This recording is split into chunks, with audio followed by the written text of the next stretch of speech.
Les choses horribles qui sont arrivées dans vos écoles. Kidnapping, prof chelou, intrusion. Croyez-moi, même à l'école, vous n'êtes pas en sécurité. Alors regardez bien cette vidéo pour savoir ce qui pourrait vous arriver à tout moment la prochaine fois que vous irez en cours.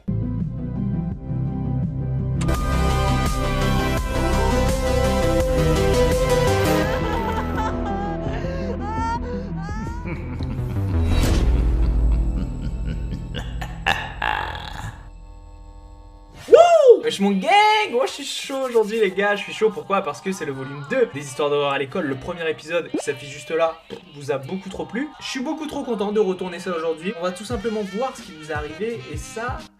c'est vraiment flippant. C'est vraiment flippant, pourquoi? Parce que je sais les histoires, ouais je sais, je les connais, calme-toi, je me calme aussi, ok. Je peux pas faire des intros normales comme tous les youtubeurs, c'est incroyable. Bon écoutez, c'est très long, c'est déjà... regardez, j'essaye, il n'y a pas de... Non, plus sérieusement mon gang, on va tout simplement beaucoup trop se chier dessus aujourd'hui et je sais que vous kiffez tout ce qui se passe dans les écoles parce que c'est beaucoup trop flippant, wesh, qu'il puisse arriver des threads d'horreur, des histoires d'horreur dans des écoles. Là on va en cours.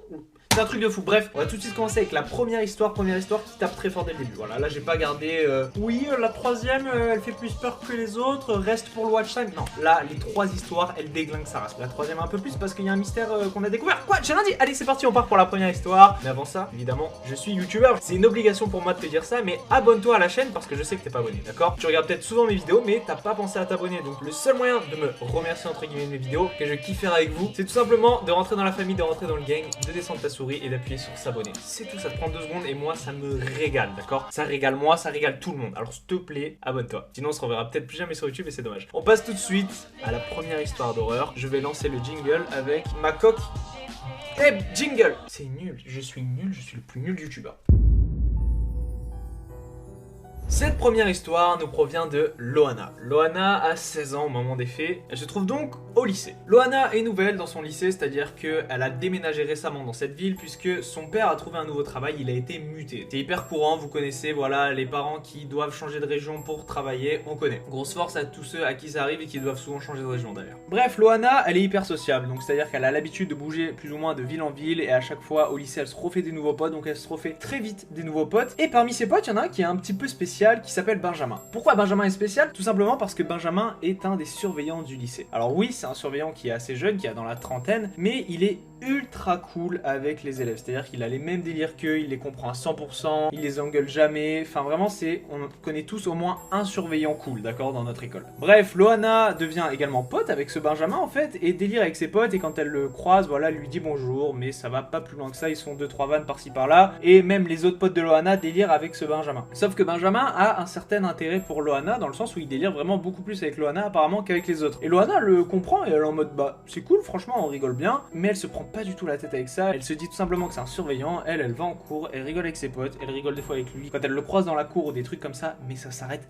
là et c'est très bien comme ça, du moins pour le moment. Nous sommes donc un jeudi après-midi et Loana décide de rester en études, tout simplement pour taffer ses cours et puisque ses parents ne rentrent pas à la maison avant 19h, donc ça sert à rien qu'elle rentre toute seule chez elle puisqu'elle nous dit qu'elle arrive beaucoup mieux à se concentrer au lycée, ce qui est tout à fait compréhensible. Donc Loana rentre dans la salle d'études et il y a une seule personne qui s'en va au bout de 10 minutes, donc Loana se retrouve tout simplement seule dans cette salle d'études. Loana commence à travailler, finit rapidement ses devoirs, mais le temps passe et il est déjà 18h. Aux alentours de 18h, un homme va rentrer dans la salle d'études où se trouve toute seule Loana. Loana va donc voir un homme, une silhouette rentrer dans cette salle d'études, et cette silhouette c'est celle de Benjamin. Donc Benjamin arrive avec un gros sourire, Loana lui sourit également, elle se dit ah cool, on va pouvoir parler un petit peu, mes parents sont toujours pas rentrés, donc bon, j'ai fini tous mes devoirs, on va parler un petit peu puis je vais rentrer chez moi après. Donc Loana commence à faire son sac et à parler un petit peu avec Benjamin, et Benjamin lui demande où est-ce qu'elle va, elle lui explique tout simplement qu'elle va rentrer chez elle puisqu'il commence à se faire tard et que ses parents ne vont pas tarder à rentrer. Et Benjamin lui demande de l'accompagner avec elle au gymnase puisqu'il doit y faire quelque chose. On rappelle que Benjamin est surveillant, donc c'est plus ou moins normal qu'ils doivent par exemple aller fermer le gymnase à clé ou même aller chercher quelque chose dans le gymnase, surtout en fin de journée. Loana regarde l'heure, il est toujours aux alentours de 18h, elle se dit qu'elle a un tout petit peu de temps et elle dit ok à Benjamin pour l'accompagner dans le gymnase. Donc Benjamin et Loana partent en direction du gymnase. Gymnase où, on le rappelle, Benjamin aurait apparemment quelque chose à faire, Loana ne sait toujours pas ce que c'est à ce moment-là. Et une fois cette porte du gymnase passée, Benjamin allume les lumières puisque c'était éteint et commence à devenir réellement bizarre, c'est-à-dire que Loana et Benjamin sont seuls maintenant dans le gymnase, il n'y a plus personne. Et Benjamin devient très insistant à a l'idée de faire du sport sur les tatamis, chose que Loana trouve vraiment bizarre, on est d'accord? Pourquoi frérot tu veux absolument faire du sport sur le tatami? Et que Benjamin commence à rigoler sur le tatami en disant à Loana de venir rigoler avec lui et tout. Et Loana elle comprend pas trop ce comportement parce que Benjamin il a quand même 30 ans ou plus, donc pourquoi est-ce qu'il veut s'amuser sur un tatami comme un enfant de 5 ans? Et surtout pourquoi il insiste autant pour que Loana vienne avec lui? Donc Benjamin comprend que Loana bah ça la fait très clairement chier, qu'elle trouve ça bizarre, donc il s'arrête immédiatement et lui dit bon écoute j'ai compris que je t'embête, je suis désolé, je dois juste aller vérifier quelque chose dans les douches des filles. Donc là Loana elle se dit il y a peut-être un problème de plomberie ou quoi, mais bon il est pas plombier, c'est peut-être un peu bizarre, donc elle se dit qu'elle va rester dans le hall du gymnase et l'attendre. Sauf que Benjamin lui demande de venir avec lui puisque apparemment il aurait besoin de Loana pour régler le problème. Donc là premier truc un petit peu bizarre, mais Loana elle s'inquiète pas plus que ça et elle suit Benjamin à ce moment-là. Après avoir suivi Benjamin dans le vestiaire des filles, ils arrivent maintenant dans les douches. Endroit où Benjamin va devenir vraiment bizarre. Tout simplement parce qu'il va demander à Loana d'enlever son t-shirt en fait, parce qu'apparemment elle pourrait être arrosée par la douche qu'ils doivent réparer. Donc là, ça commence vraiment à devenir bizarre. Pourquoi est-ce qu'un surveillant demande à une élève d'enlever son t-shirt dans les vestiaires des filles? C'est vraiment bizarre et Loana lui dit qu'elle ne va tout simplement pas l'enlever et que si il a vraiment besoin d'aide, elle va l'aider mais en restant habillée. À ce moment-là, Benjamin comprend que Loana n'est pas du tout d'accord avec ça et lui dit ok excuse-moi, juste aide-moi. Donc Benjamin essaye de réparer plus ou moins la douche. Loana ne comprend pas quel est le problème de la douche parce qu'elle a l'air de fonctionner parfaitement et d'un coup, sans prévenir, Benjamin ouvre l'eau de la douche et Loana se retrouve mouillée. Et là, Benjamin commence à fixer Loana et à rire. Donc là, Loana ne comprend pas trop à ce moment-là et elle se dit qu'il est vraiment bizarre et qu'elle devrait peut-être y aller. Sauf que Benjamin va pas la laisser partir, puisqu'au moment où Loana va tout simplement essayer de partir des vestiaires, Benjamin va la tenir par le bras et lui demander d'enlever son t-shirt, puisqu'il est mouillé apparemment. Loana comprend que Benjamin a probablement mouillé volontairement son t-shirt pour la voir déshabillée ou en sous-vêtements. Elle comprend donc qu'il y a immédiatement un problème et elle commence à crier et même à paniquer en hurlant sur Benjamin en lui demandant de la laisser partir. Sauf que Benjamin, il va tout simplement être pris d'une crise de fou rire et il va tenir Loana sans la lâcher et la serrer de plus en plus fort. À ce moment-là, Loana est terrorisée, elle ne sait pas quoi faire, elle crie sur Benjamin, elle se débat et lui il la tient et il rigole. Et c'est au même moment qu'un bruit retentit dans le hall du gymnase et c'est en réalité un prof de sport qui arrive à toute allure et qui sépare Loana et Benjamin. Et en fait ce prof de sport avait tout simplement oublié ses clés de voiture dans le gymnase et il était donc revenu les chercher et il a entendu Loana crier dans les vestiaires et il a couru le plus vite possible vers les vestiaires pour voir ce qui s'y passait et il a vu cette scène et a séparé immédiatement Benjamin et Loana. Et que serait-il arrivé à Loana si le prof de sport n'était pas intervenu? Eh bien, on ne veut pas le savoir très clairement, puisque Benjamin a tout simplement été viré du lycée et personne, ni même Loana, n'a jamais eu de nouvelles et n'a jamais su qui était réellement Benjamin, si c'était réellement un surveillant qualifié ou si c'était quelqu'un d'autre. Et c'est quelque chose de beaucoup trop horrible, puisque oui, des fois on croit savoir qui sont les personnes, alors qu'en fait, bah non. Donc voilà, c'est juste pour vous dire, méfiez-vous, on ne sait jamais. Et encore une fois, Loana a eu énormément de chances que son prof de sport intervienne parce que sinon, je sais pas jusqu'où serait allé Benjamin, mais je ne veux pas le savoir et je vais tout de suite passer à la deuxième histoire parce que ça me fait beaucoup trop flipper. Et on passe tout de suite à la deuxième histoire, let's go. Ah, tu fais la même voix que Squeezie comme ça, là. Putain, ça m'énerve ça. Là, c'est la même voix que Squeezie là. Il fait ça Squeezie là. Je me calme. Allez, jingle. Jingle. Merde, j'ai tout cassé. Cette histoire, c'est celle d'Anaïs. Anaïs a 17 ans et elle vit en internat dans son lycée. C'est une élève tout à fait normale, c'est-à-dire qu'Anaïs a des potes, elle a des notes plus ou moins bonnes, donc entre 10 et 12, qui est largement correcte, sans trop travailler. Bref, vraiment, l'élève type, rien d'anormal à signaler. Le seul truc, c'est qu'elle est en internat dans ce lycée puisqu'elle habite à plus d'1 heure du lycée. Et elle dit même qu'elle kiffe plutôt bien vivre en internat puisqu'elle est avec ses potes, elle vit avec ses potes, voilà, elle dort même avec ses potes, donc elle est juste super contente de sa vie d'internat. Elle nous explique même que le soir, ils ont une routine bien précise qui est tout simplement de manger assez tôt, donc vers 19 h au self tout simplement, et après ils ont un temps pour parler avec ses potes, etc. Et après ils doivent aller tout simplement se coucher dans les dortoirs de l'internat où ils sont 2 par chambre. C'est-à-dire que Anaïs est avec une pote à elle qui s'appelle notamment Laura. Comme je l'ai dit, tout se passe pour le mieux dans la vie d'Anaïs jusqu'à un mardi soir. Anaïs finit ses 2 heures de maths et finit à 17 h les cours. Elle continue l'étude jusqu'à 18 h, 18 h 30 et va manger, puis prend sa douche, reste avec ses potes, puis va se coucher. Et le truc vraiment bizarre, c'est tout simplement qu'elle est réveillée aux alentours de 2 h du matin. Elle n'est pas réveillée par sa pote Laura qui fait du bruit ou quelque chose d'autre, elle est réveillée par des bruits de grattement. Anaïs est totalement paniquée par ce qui est en train de se passer, elle se dit que c'est un animal, c'est quelque chose, c'est quelqu'un qui est derrière la porte, il n'y a aucun surveillant qui viendrait gratter à sa porte à 2 h du matin, elle commence vraiment à flipper et se lève et secoue Laura dans tous les sens pour essayer de la réveiller. Elle va même lui dire réveille-toi, réveille-toi. Et c'est ces paroles-là qui vont faire cesser immédiatement les grattements. Et là, un grand silence va prendre place. Silence qui va être brisé par Laura, qui demande à Anaïs de la laisser tranquille et qu'elle veut dormir. Anaïs se dit qu'elle s'est peut-être fait des idées, puisqu'il n'y a plus aucun bruit de grattement, et décide de retourner dans son lit, mais sauf qu'elle n'arrive pas à dormir. Parce qu'elle ne sait pas ce qu'il y avait derrière cette porte, et elle commence vraiment à flipper. Anaïs n'arrive donc pas à dormir, et quelques longues minutes plus tard, les mêmes bruits de grattement refont surface. Sauf qu'ils vont s'intensifier encore et encore. Et ce qui va se passer, c'est qu'Anaïs va être terrorisée par la peur à tel point qu'elle n'ose même plus se lever pour aller réveiller sa pote Laura. Et les grattements commencent en bas de la porte, et Anaïs entend très bien et le voit même qu'il monte vers la poignée. Alors comment elle le voit? Tout simplement puisque la poignée de leur dortoir commence à bouger. Et Anaïs et Laura ne pouvaient en aucun cas fermer à clé cette porte, puisqu'Anaïs nous explique qu'elle ne pouvait pas fermer à clé au cas où il y avait un problème, etc. Mais que c'était sans risque, il n'y a jamais eu de problème jusqu'à ce soir. Puisque la poignée commence à bouger encore et encore, les grattements ne cessent pas. Donc là, Anaïs commence à pleurer dans son lit, elle ne sait pas ce qui est en train de se passer, jusqu'au moment où la porte s'ouvre. Et là, Anaïs aperçoit une silhouette qu'elle n'a jamais vue de sa vie, qu'elle qualifie peut-être d'un homme de pas très grande taille, et cette personne aurait apparemment un sac dans sa main gauche. Et il se met maintenant à fixer droit dans les yeux Anaïs. Pourquoi est-ce qu'il n'a pas fixé Laura, sa pote qui dormait, et pourquoi est-ce qu'il a fixé Anaïs? Surtout que Anaïs nous explique qu'à ce moment-là, dès qu'elle a vu la porte s'ouvrir, elle a essayé de faire semblant de dormir, sauf qu'apparemment cette personne savait qu'Anaïs ne dormait pas. Et il continue de fixer Anaïs et s'avance pas à pas vers le lit d'Anaïs. Anaïs pleure, elle ne sait pas si elle doit crier, elle se dit que si elle crie, peut-être qu'il va lui courir dessus. Elle essaie de réveiller sa pote Laura pour la prévenir, mais c'est impossible puisqu'elle est à plus d'1 mètre d'elle. Et Anaïs va donc décider de prendre le risque et d'hurler le plus fort qu'elle puisse. Et au moment où Anaïs hurle, l'homme se retourne immédiatement en regardant si quelqu'un va arriver par la porte, et là, personne n'arrive.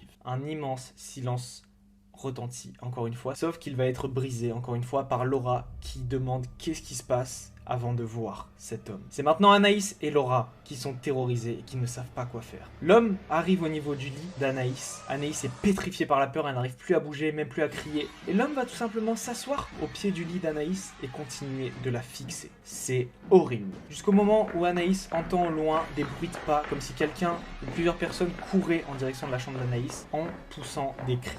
Et c'est donc 2 policiers qui arrivent en courant dans la chambre d'Anaïs et qui mettent à terre immédiatement l'homme. L'homme qui va d'ailleurs se laisser faire de A à Z. Et on a eu le fin mot de l'histoire. Et cet homme, c'était tout simplement un homme recherché par la police pour de multiples choses beaucoup trop horribles que je ne vais pas dire. Mais pourquoi est-ce qu'il a fixé Anaïs et pas Laura? Et pourquoi est-ce qu'il l'a observé en s'asseyant au pied de son lit? Oh, c'est horrible! Et c'est pour ça que j'ai sélectionné cette histoire, puisque les policiers auraient donc vu cet homme s'introduire dans l'internat, mais comment ils savaient que c'était l'internat des filles, etc. Les policiers le traquaient déjà depuis un petit moment, et ils ont donc vu ça, ils ont immédiatement intervenu, sauf que le temps qu'ils interviennent, il avait eu le temps de rentrer dans la chambre d'Anaïs, et tout simplement de peut-être lui faire quelque chose d'horrible, on ne saura jamais, et on ne veut pas savoir, et c'est une histoire beaucoup trop horrible, voilà, je l'ai dit, c'est beaucoup trop horrible, donc je vais comme ça. Ça, c'est ma position pour pas avoir peur. Faites-le chez vous, hein. N'hésitez pas, vous mettez un pouce bleu et vous vous mettez comme ça. Voilà, j'attends pour le pouce bleu. À 15 000 pouces bleus, c'est le défi de la vidéo. Je m'en fous, c'est le défi de la vidéo, d'accord? 15 000 pouces bleus, je sors un épisode 3, d'accord? Des histoires d'horreur à l'école. À vous de voir. Donc, voilà, je reste comme ça le temps que tu likes. C'est bon, t'as liké? T'as pas liké? Bon, je compte sur vous, mon gang. En attendant, on passe tout de suite à la 3e histoire d'horreur. Mais franchement, celle d'Anaïs là, elle m'a glacé le sang quand je l'ai lu. Je vous avais pas menti, il y a des intrusions, il y a des trucs de fou. Et la 3e histoire, tu vas taper ta tête contre ta coque comme ça, d'accord? Let's go, c'est parti. Je préviens, même si j'ai dit au début, oui, les histoires sont toutes les mêmes. Cette histoire, c'est la pire, d'accord? Maintenant que je me rappelle, c'est la pire. Et tu vas voir pourquoi. Écoute bien, ouvre tes oreilles, frérot. Cette histoire, c'est l'histoire de Tiffany. Tiffany, elle a une vie tout à fait normale, d'accord? Avec sa famille, tout va bien. Avec ses potes, tout va bien. Elle a une meilleure amie qui s'appelle Emma. Tout ça pour dire qu'il n'y a rien d'anormal à signaler dans la vie de Tiffany. On est maintenant un vendredi et Tiffany vient de finir 2 heures intenses de sport. D'acro-sport même. Et ça, c'est stylé. C'est faux, c'est pas stylé. L'acro-sport, c'est la pire chose, d'accord? Dites-moi en commentaire quel sport de PS vous détestez le plus. C'était l'acro-sport, moi. C'est la pire chose, ouais. Tu t'es là, tu t'empiles sur les... C'est bon. Faut vraiment que je me calme, wesh. Tiffany a donc fini sa session de sport et elle se retrouve avec sa meilleure amie Emma à devoir ranger tout le matériel. Donc c'est-à-dire tous les tatamis, elle doit les prendre et les enlever puisque son gymnase, il fait aussi volleyball, il fait plein de sports différents et lorsqu'ils ont acrosport, en fait, ils prennent les tatamis et ils les mettent au milieu pour faire tout simplement acrosport. Donc Tiffany et Emma, ce jour-là, c'est tout simplement à elle de devoir ranger tout le matériel. Donc ça prend plus ou moins un quart d'heure, 20 minutes, hein, c'est assez long, on va pas se mentir. C'est très relou aussi. Tiffany et Emma ont maintenant fini de ranger le matériel et elles retournent tout simplement dans le vestiaire des filles. Une fois arrivées dans le vestiaire des filles, il ne reste plus que 2-3 meufs avec elles qui sont un petit peu en retard et qui s'en vont. Mais le temps que Tiffany et Emma, elles, se changent, etc., elles ne sont plus là et Tiffany et Emma se retrouvent maintenant toutes seules dans le vestiaire. Sauf qu'il y a un problème, c'est qu'Emma ne trouve plus son téléphone. Problème qui va très vite être réglé puisqu'en fait le téléphone se trouvait dans la salle où elles ont fait acrosport, elle l'avait tout simplement oublié. Donc Tiffany et Emma sont retournées chercher le téléphone et reviennent dans le vestiaire. Mais pendant tout ce temps, les minutes passent et il commence à être plus ou moins tard et elles se retrouvent, comme je l'ai dit, toutes seules dans ce fameux vestiaire et elles sont en train de se changer jusqu'au moment où Emma va boire de l'eau et décide pour rigoler d'éclabousser Tiffany. Tiffany réenchérit en éclaboussant Emma. Une bataille d'eau commence dans les vestiaires, elle rigole, etc. Et en essayant d'arroser Tiffany, Emma va tout simplement faire tomber son téléphone par terre. Téléphone qui va heurter le miroir au-dessus des robinets et qui va ensuite tomber par terre. Donc là, elles arrêtent immédiatement de rigoler. Il y a ce fameux moment, ce grand silence quand tu fais tomber un téléphone pour savoir s'il est cassé, tu t'apprêtes à le prendre et à le retourner. Elles prennent le téléphone, elles le retournent et là, rien. Le téléphone n'a rien, mais par contre, elle remarque très vite que le miroir, lui, a bel et bien été fissuré par le téléphone. Donc pour vous dire à quel point elle l'a lâché fort. Le miroir a donc une fissure et Emma et Tiffany à ce moment-là, elles se disent qu'elles vont se faire défoncer. En plus, il n'y a qu'elles dans le vestiaire, donc elles n'ont aucune excuse. Sauf qu'après ce sentiment de culpabilité, un autre sentiment va prendre place et c'est tout simplement la curiosité. Pourquoi ? Puisque le téléphone a créé plusieurs fissures sur le miroir et il y a des bouts de verre qui sont plus ou moins tombés. Et Emma va s'apercevoir, elle, en première, qu'au lieu qu'il y ait le mur derrière le miroir, il y a quelque chose de vraiment étrange et c'est tout simplement quelque chose de noir, quelque chose de vitré un petit peu noir. Donc là, Emma et Tiffany ne comprennent pas puisque c'est un mur blanc qui devrait se trouver tout simplement derrière ce miroir. Elles commencent un petit peu à flipper et elles se disent qu'elles vont aller chercher un prof pour le prévenir qu'il y a un truc vraiment chelou dans le vestiaire des filles. Sauf que devinez quoi ? Bah il est trop tard et il n'y a plus personne dans le gymnase. Donc à ce moment-là, Tiffany et Emma décident de regarder elles-mêmes et elles décident de décoller un autre petit bout de verre à côté. Puis un autre, jusqu'à se rendre compte que cette chose noire, cette sorte de petit écran noir bizarre, c'est tout simplement un objectif d'appareil photo ou de caméra. Ouais, vous avez bien entendu. Alors là, qu'est-ce que ferait un foutu objectif d'appareil photo ou de caméra derrière un miroir dans le vestiaire des filles ? Et c'est ça qui est beaucoup trop horrible, c'est que Tiffany et Emma rentrent immédiatement à ce moment-là puisqu'elles sont prises de frayeur et elles se disent qu'elles sont peut-être observées à ce moment-là, c'est la pire chose possible, d'accord? Et elles décident immédiatement de prévenir leurs parents qui vont immédiatement appeler le lycée, sauf que ça ne répond pas puisqu'il est trop tard. Le lendemain matin à la première heure, les parents rappellent et expliquent le problème et le lycée va donc voir ce qui se passe. Tiffany et Emma montrent au directeur ainsi qu'à d'autres profs ce qui s'est passé en expliquant que c'est elles, oui, qui ont fissuré le miroir mais que le problème n'est malheureusement pas là. Il y a une sorte d'objectif d'appareil photo derrière ce miroir et le miroir va donc être enlevé et on va découvrir plusieurs objectifs d'appareil photo et de caméra, même de surveillance derrière ce miroir. Vous avez bien entendu, ouais. C'est-à-dire que derrière le miroir des filles, il y a des dispositifs d'enregistrement vidéo ou de photos, on ne sait pas. Donc à ce moment-là, Tiffany et Emma sont prises d'une peur horrible, puisqu'elles se disent qu'elles se sont changées des dizaines de fois devant ce miroir, ainsi que d'innombrables filles du lycée. Et il y a quelque chose, qui les observait tout ce temps, qui a même des images de filles qui se changent. C'est horrible, c'est la pire chose possible. Et la grande question qui se pose là, qui est derrière tout ça? Vous le savez, on a trouvé qui est derrière tout ça, et c'est la pire vérité possible à révéler, puisqu'elle est beaucoup trop choquante. Vous vous demandez probablement si on parle d'une organisation secrète, si on parle d'une seule personne qui aura installé ce dispositif pour observer des jeunes filles en train de se changer, si on parle même peut-être de revente de ces vidéos, si quelqu'un filmait ça ou une organisation filmait ça et revendait des vidéos de jeunes filles qui se changent, c'est horrible. Mais dites-vous qu'on a toutes ces réponses et qu'on a même les coupables, puisque non, il n'y a pas qu'une seule personne, on a même les coupables en question et toute l'affaire qui repose là-dessus et c'est énorme. Pour savoir tout ça et connaître la vérité, déjà sois sûr d'être abonné à ma chaîne, de cliquer sur le bouton rouge s'abonner et de cliquer sur la petite cloche à côté pour avoir la notification quand je sors une nouvelle vidéo. Puisque oui, je vous le dis dès maintenant, la prochaine vidéo sera dédiée à cette affaire avec toutes les preuves et tout ce qui s'est passé et vous saurez qui est derrière tout ça. Vous saurez qui sont ces personnes, pourquoi est-ce qu'elles font ça, qu'elles installent des dispositifs de caméras de surveillance derrière les miroirs, etc. Et où est-ce qu'il peut y avoir ce genre de système de caméras de surveillance cachées. Peut-être qu'il y en a chez toi, peut-être qu'il qu'il y en a dans ton école et tout ça, tu le sauras dans la prochaine vidéo. Alors sois sûr d'être abonné à la chaîne, puisque si t'es pas abonné, tu ne verras jamais cette vidéo. Donc abonne-toi à la chaîne, clique sur la cloche pour être averti dès que cette vidéo-là va sortir, puisqu'elle va très vite sortir, avec toutes les preuves. Et croyez-moi que toute la vérité qui se cache est énorme, mais vous n'avez pas idée. Là, vous avez découvert 10% de la face cachée de l'iceberg. Mais ce système d'enregistrement, de caméra de surveillance cachée est beaucoup trop horrible, et c'est un truc immense. C'est horrible, je peux pas vous en dire plus, je vous en dirai plus dans la prochaine vidéo. Alors soyez sûr d'être abonné à la chaîne et d'avoir cliqué sur cette cloche. Vous aurez toutes les réponses très vite si vous vous abonnez à la chaîne. Si vous vous abonnez pas, bah vous les aurez pas, c'est dommage. Donc sois sûr d'être abonné encore une fois à la chaîne. J'ai beaucoup trop hâte de tout vous dire en fait, de vous sortir cette vidéo. Donc wesh, soyez là, abonne-toi, sois là, mets la cloche. Je veux pas que tu la manques cette vidéo. Je kiffe beaucoup trop ce que je fais en ce moment sur YouTube, ça va être fou, c'est dingue. Je vais commencer aussi les streams sur différents jeux et tout, ça va être un petit peu moins de l'horreur forcément, et ça va être beaucoup trop cool. En tout cas, ce qui est trop bien avec ma communauté, mon gang, vous, c'est que vous me suivez dans tout, donc c'est beaucoup trop bien. J'ai trop hâte de vous sortir rien que cette vidéo là, et même les prochaines vidéos, de commencer des streams, etc. Ça va être fou, ça va être trop bien. Écoutez mon gang, c'est la fin pour cette vidéo. Encore une fois, je suis très lourd avec ça, mais abonne-toi à la chaîne hein, pour voir la prochaine vidéo. C'était Matador, c'était un immense plaisir. On se dit à la prochaine. Ciao.